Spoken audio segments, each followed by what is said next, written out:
At sa ibang balita, pinayuhan ng Malacanang si Vice President Jejomar Binay na kung walang matibay na basihan ay huwag na lamang magsalita ng laban sa programa ng Administrasyong Aquino. Ito ang balita ni Nel Maribohok. Muling nag-react ang Malacanang sa panibagong mga aligasyon ni Vice President Jejomar Binay laban sa Administrasyong Aquino. Kaugnay ito sa umano'y paggamit ng administrasyon sa bahagi ng pondo ng bayan na pangsuhol sa mga mambabatas upang mapatalsik ang mga kaaway ng administrasyon.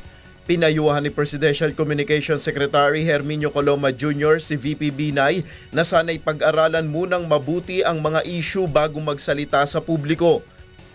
Baka naman po pag-aralan muna yung mga datos at yung mga figures, hindi naman responsable na magbibitaw lang ng kahit anong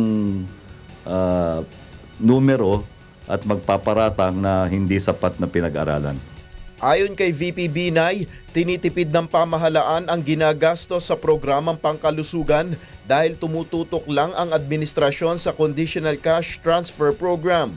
Sagot naman ng Malacanang, mula 2010 ay 5 beses nang itinaas ang budget ng ahensya at sa proposed 2016 budget, mahigit 128 billion pesos ang budget ng DOH.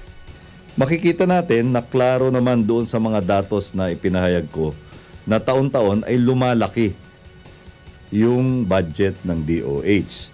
Muli ring iginiit ni Secretary Coloma na nananatiling prioridad ng administrasyon ang pagpapabuti sa kalagayan ng mga Pilipino.